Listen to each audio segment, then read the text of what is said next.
오늘은 다시 보게 하소서라는 제목으로 함께 말씀을 나눕니다. 사람에게 있어서 어떤 특별한 경험은 그 개인적인 아주 주관적인 경험이라 할지라도 사람의 인생을 바꾸어 놓는 경우들이 있습니다. 제 개인적인 이야기지만 저는 1984년 10월 2일을 잊을 수가 없는 날입니다. 그때 학교에서 친구들과 함께 운동을 하다가 제가 이제 다리를 부러진 날이에요. 그래서 제 친구들이 선생님과 함께 저를 들것에다 들고 운동장을 가로질러서 이제 병원으로 가던 하여튼 그 순간에 바라본 그 하늘은 잊을 수가 없습니다. 그리고 나서 그때부터 병원 생전 처음으로 병원에 입원하고 집에 가서 2달 동안 꼼짝없이 누워 있었습니다.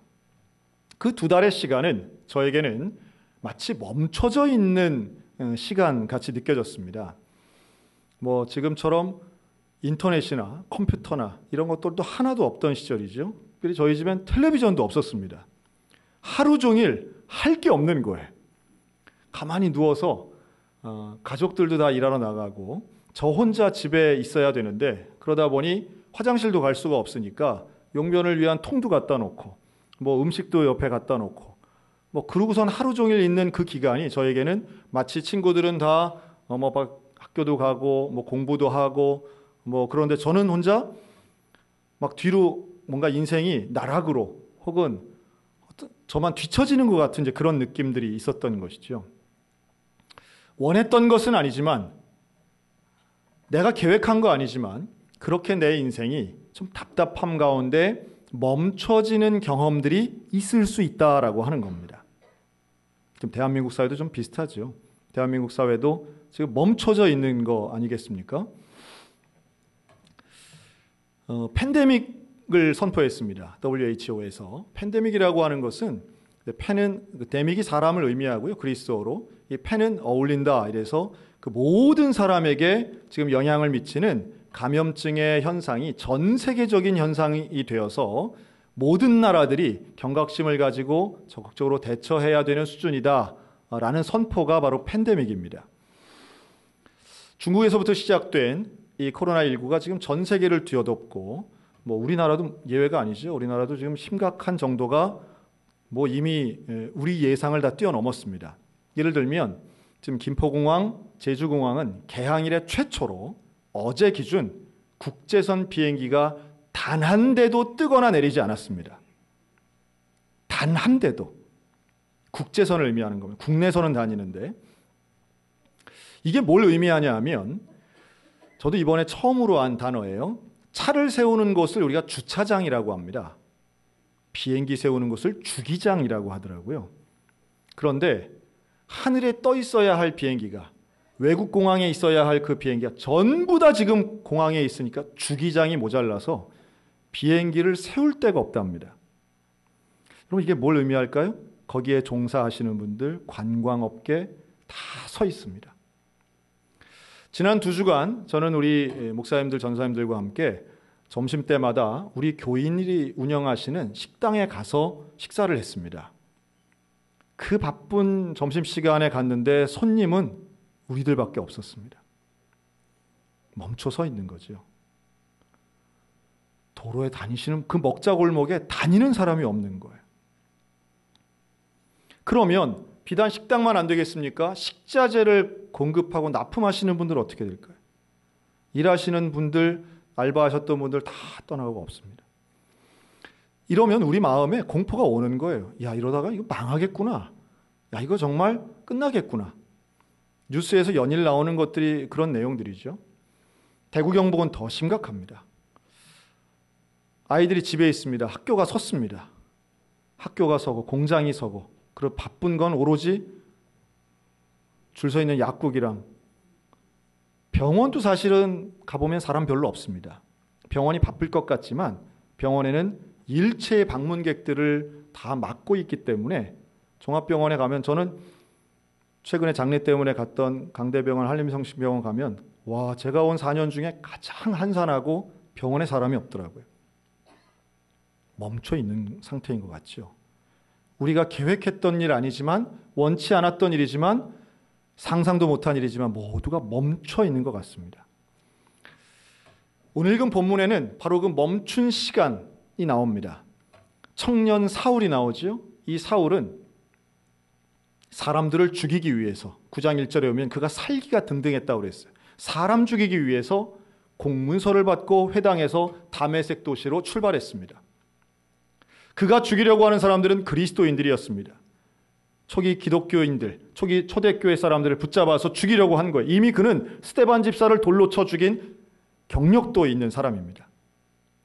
그런데 그가 가던 길에 하늘로부터 갑자기 빛이 나지요. 소리가 들립니다. 사울아, 사울아. 누구십니까? 나는 네가 박해하는 예수다.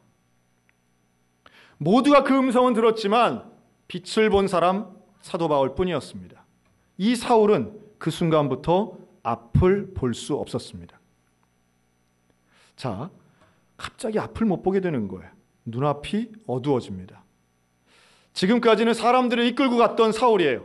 사람을 죽이려고 가고 공격하려 박해하려 가던 사울이었어요. 계획이 있었어요. 그런데 한순간에 그 길에서 만난 예수님을 통해서 그의 눈은 멀고 계획은 의미 없게 됩니다.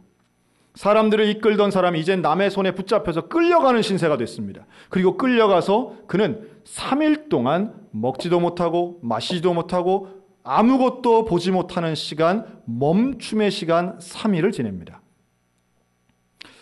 물론 이 3일이 그렇게 길지 않을 수 있어요. 그러나 청년 사울에게는 너무도 급작스러운 일이었습니다. 여러분, 하나님이 우리의 인생을 어느 순간 멈추게 하실 때가 있습니다. 그런데 그 멈추게 하시는 이유가 있겠죠. 그것은 가던 방향을 바꾸게 하시든지, 바로 사울 같은 경우죠. 또 하나, 그 인생의 삶을 좀 더 온전하게 하기 위해서 하나님은 멈추게 하실 때가 있습니다. 마치 요셉이 감옥에 가서 도대체 내가 왜 들어왔는지도 모르고 억울한 옥살이를 하면서도 그 감옥에서 모든 시간이 멈춰 있는 것 같은 그 기간을 지내는 것처럼, 이스라엘 백성들은 출애굽을 해서 광야에서 40년을 지냈습니다. 여러분, 이 40년 내내 걸어 다녔을까요? 아니에요. 그냥 걸어가면 일주일밖에 안 걸리는 길이에요. 그런데 그걸 40년 걸린 거예요. 수십 년씩 한 자리에서 멈추어 있었던 거예요. 농사를 짓는 것도 아니고 무슨 양을 치는 것도 아니에요. 그런데 그냥 멈춰 있는 거죠. 하나님이 왜 그런 시간을 주시겠습니까?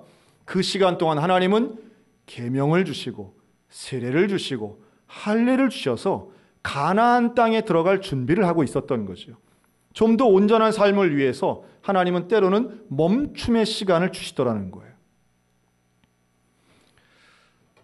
저는 집에 누워있던 그 2달 동안 너무너무 답답하고 너무너무 막막하고 할 거 없던 그 시절에 저를 찾아오던 분들이 있었습니다. 교회에 전도사님이 찾아오시는 거예요. 교회 친구들이 찾아오는 거예요. 학교 친구가 찾아와요. 저랑 같이 운동해서 제 다리를 부러뜨린 친구는 매일마다 와가지고 그 공부한 내용을, 저보다 공부 잘 못하는데 와가지고 저를 가르친다고 맨날 했어요. 그런데요, 놀라운 것은 그 2달 동안 제가 누워있는 기간에 저는 처음으로 예수님의 십자가를 믿게 됩니다. 저는 그 기간 동안에 처음으로 예수님 앞에 1대1로 기도하고요. 처음으로 제가 능동적으로 성경을 펴서 읽기 시작합니다. 그리고 그 기간에 저는 내 일생을 예수님께 드려야 되겠다라고 막연하게나마 생각하고 결단하고 기도하고요. 지금 이 순간까지 그 생각이 변함없이 한 길을 걸어왔습니다. 교회 처음 나갔던 초등학교 때부터 지금까지요, 저는 주일 오전 예배를 결석해 본 적은 단 그 2달의 기간뿐이었습니다. 참 역설적이죠. 저는 거의 평생을 주일이면 교회를 왔지만 저는 군대에 있을 때도 보초 근무를 넣어도 저는 교회를 갔습니다. 아주 제 특정한 분이 저를 아주 골탕 먹이려고 했지만 저는 차라리 영창 가고 맙니다 하고 교회를, 제가 그런 극단적인 사람이 아니잖아요. 저는 평화주의자인데 그랬습니다. 그런데 그때는, 그 1984년도에는 저는 움직일 수가 없었고 교회를 갈 수가 없었어요. 역설적이지요. 교회를 안 가는 그 기간에 저는 예수를 만났고 그 기간에 저는 평생의 사명을 결단하게 됩니다. 길을 정한 것이지요. 저는 한번 생각해 봤어요. 사울이 3일 동안 보지 못하는 그 기간 동안 뭘 했을까? 먹지도 않았는데, 마시지도 않는데 뭘 했을까? 성경엔 나오지 않지만 제가 예상하건대 그는 두 가지 생각을 했을 거라고 봐요. 첫째는 예수 그리스도. 예수를 만난 사람은 예수님께 집중할 수밖에 없습니다. 예수님의 음성을 들었던 이 청년 사울은 내가 그토록 미워하고 내가 그토록 공격하던 그 예수. 그런데 그 예수를 만난 사람은 예수님께 생명을 드리는 거죠. 그리고 또 하나, 자기 자신을 돌아보았을 거라고 저는 생각합니다. 나의 인생, 내가 그토록 율법 중심적이고 그토록 박해하고 사람들을 몰아세우고 교회를 핍박하던 나 자신에 대한 회개. 율법으로 구원받는 것이 아니라 예수 그리스도를 통해 구원받는다라고 하는 것을 분명히 이 사흘의 멈춤의 시간 동안 청년 사울은 깨달았을 거라는 거예요. 그리고 결국 그는 눈을 떠서 다시 보게 됩니다. 다시 보게 되었을 때 이전에 보던 시각과 이 사울이 다시 보게 된 이후의 시각은 전혀 다르게 변화되어 있었던 것이지요. 상황은 그대로지만, 세상은 그대로 있지만 내가 달라진 겁니다. 저는 이 코로나19 사태가 대한민국 물론이고 전 세계가 다 멈춰서 있는 것 같아 보이는데 이 사태 이후에 우리 국민들 또 우리 특별히 우리 교인들이 다시 보게 되는 일이 일어나기를 축원합니다. 세상을 다시 보고 내 인생을 다시 보고 예수를 다시 보고 교회를 다시 보고 복음을 다시 볼 수 있는 놀라운 변화의 역사가 하나님으로부터 허락될 줄로 믿습니다. 그런데 이게 그냥 일어나진 않아요. 즉 사울이 자다가 눈을 뜨는 게 아니에요. 사울이 있는 곳에 누가 왔느냐 하면 아나니아가 옵니다. 초대교회 지도자 중에 하나지요. 이 아나니아가 와서 사울을 찾아요. 그런데 아나니아는 이 사울에 대한 것을 알고 있었어요. 뭘 아느냐? 사울이 우리를 죽이러 온다는 것을 알고 있는 거죠. 박해자 사울은 이미 다 알고 있는 사람들이에요. 그런데 찾아온 아나니아가 사울에게 이렇게 말합니다. 형제 사울아. 형제라는 말을 씁니다. 오늘 읽은 본문이에요. 형제 사울아. 이 형제는 아델포스란 말인데요. 이 형제는 한 어머니 뱃속에서 태어난 사람이라는 뜻이에요. 나하고 한 어머니가 같다는 뜻이에요. 그런데 이런 말을 사울에게 써요. 교회의 원수고 우리 스데반 집사님을 죽인 사람이고 우리를 박해하려고 한 바로 그런 사람에게 아나니아는 형제라는 단어를 씁니다. 사흘 동안 무슨 일이 있었던 걸까요? 여러분, 이번 코로나19 사태는 우리 개신교인들에게는 이런 해석들을 많이 합니다. 이번 기회에 다른 건 모르겠는데 신천지가 드러나고 해체되는 것만큼은 그래도 그거는 좀 긍정적인 것 같다고 이런 얘기들을 많이 하세요. 그런데요, 여러분, 신천지 교인이 본인들 얘기에 따르면 한 30만 명 된다는 거 아닙니까? 그런데 지금 그 30만 명이 어떻게든 해체 안 당하려고 지금 신천지 내부에서는 매일마다 교육생들에게 전화하고 이제 내부 단속을 한다는 기사도 나와요. 제가 예상하건대 전부 다는 아니겠지만 최소한 절반 이상은 신천지를 나올 겁니다. 신천지는 다른 이단들이 그랬던 것처럼 이미 사회적으로는 매장당했고요. 이제 90이 넘은 이만희 교주가 죽은 이후에는 급속히 해체될 겁니다. 여기서 우리가 잊지 말아야 될 게 있습니다. 그곳에 있는 30만, 절반만 생각해도 15만 명이라고 할 때 여러분, 이분들이 신천지를 나오면 무종교인이 될까요? 아니면 교회로 갈까요? 당연히 교회로 갑니다. 이분들은 누구보다 열심히 성경 읽고 누구보다 열심히 기도하는 사람들입니다. 그리고 예수를 구주로 고백하는 사람들이에요. 신학적인 문제로 이단이긴 하지만 이들은 성경을 어떤 면에서는 우리보다 더 많이 암송하고 있는 사람들이기도 합니다. 교회로 올 거예요. 지금 춘천에만 신천지 교회는 500명 있다는 거 아닙니까? 그러면 그 중에 반만 해도 수백 명은 춘천에 있는 교회로 가야 될 수밖에 없어요. 벌써부터 신천지 교인들만 따로 모아서 전도하는 새천지가 또 나왔더라고요. 이단은 이단인데 틈새 시장을 노리는 이단이죠.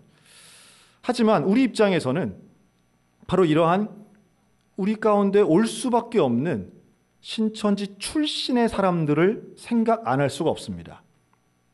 여러분, 그럼 오면 우리 어떻게 해야 될까요?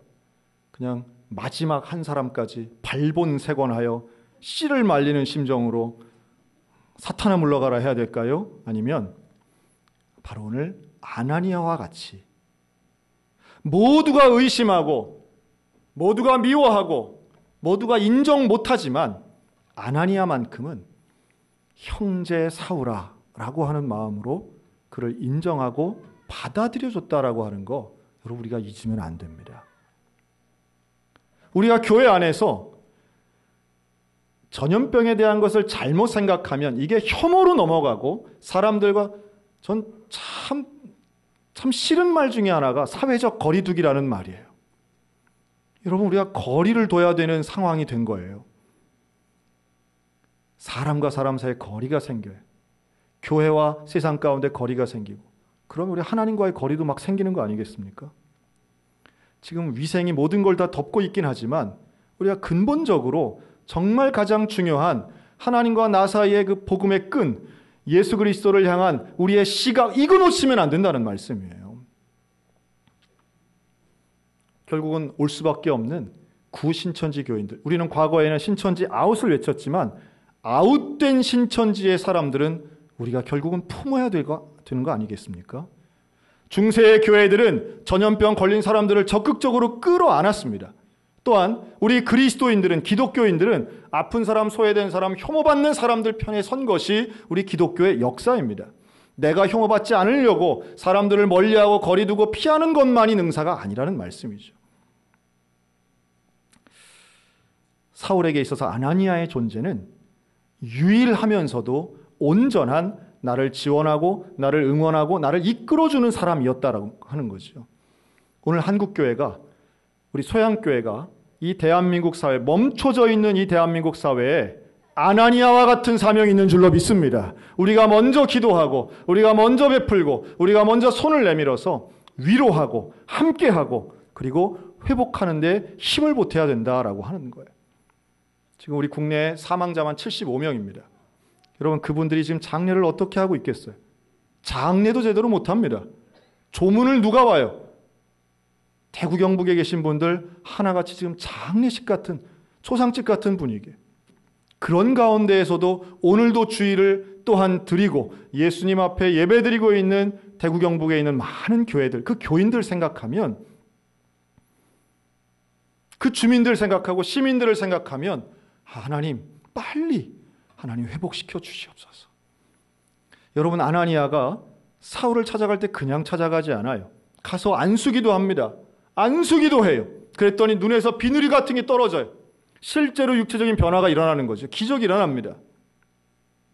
비늘 같은 게 떨어지고 다시 보게 된 사울은 이젠 더 이상 박해하는, 핍박하는 사울이 아니라 복음 전하는 바울이 된 줄로 믿습니다. 우리가 아나니아와 같은 사명을 감당할 때에 대한민국이 다시 보게 되는 역사가 일어나게 될 줄로 믿습니다. 그리고 음식을 주는 거예요. 음식을 줬더니 그거 먹고 사울이 강건하여졌다 그러지 않습니까? 사흘 동안 먹지도 마시지도 못한 사람이 한 끼 먹는다고 어떻게 금방 강건해지겠어요? 그런데 놀라운 회복이 일어나는 거예요.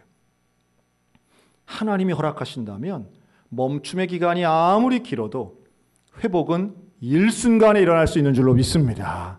하나님이 함께 하시면 그 고난의 끝에 있는 회복의 기간은 더 강건해지는 거예요. 사명을 감당하기에 충분한 거예요. 우리에게 사명을 감당하는 인생을 우리 주님이 분명히 허락하십니다. 우리 가정에 계신 분들도 마찬가지예요. 우리 연세 드신 분들 하나같이 다 너무너무 불안해하고 두려워하지만 그러나 하나님 바라볼 때에 우리는 희망이 있습니다. 장사가 안 되고 경제가 어려운 것, 끝이 보이지 않아서 견디기 힘들지만 그러나 버틸 수 있는 힘은 위로부터 예수 그리스도로부터 내려오는 줄로 믿습니다. 그 주님이 우리와 함께 하십니다. 그 주님이 지금 모든 게 멈춰지고 눈앞이 캄캄하고 앞으로 어떻게 될지 모르지만 그러나 모든 걸 아시는 우리 주님께서 우리와 함께 하시고 우리의 길을 이끌어 주시는 줄로 믿습니다. 저는 그래서 2달간 집안에서 누워 있다가 마침내 일어났던 첫 번째 일어난 날을 기억합니다. 2달 동안만 누워 있다가요. 일어나는데 제 키가 커졌더라고요. 키가 커지고 이 방바닥이 마치 저 멀리 있는 저 지하실처럼 아주 바닥이 멀리 느껴지더라고요. 그리고 그 처음 일어났던 날 밖에 외출을 했고 처음으로 간 곳이 교회였습니다. 처음으로 간 그 교회, 일어나서 처음 간 교회, 모두가 나를 반기고 마침 그날 총회를 하는 날이었어요. 저희 부서가. 2달간 결석한 제가 그날 회장됐습니다. 목갈 짚고 왔다고 동정표가 몰려가지고 제가 회장이 됐어요. 그날 예배도 기억이 납니다. 매주 갔던 교회지만 특별히 멈춤의 시간을 지내고 힘겹게 일어나서 갔던 바로 그 교회의 예배는 제 사모하는 마음에 하나님이 주시는 충만한 은혜였습니다. 아마도 오늘 우리 가운데 그 은혜가 임하는 줄로 믿습니다.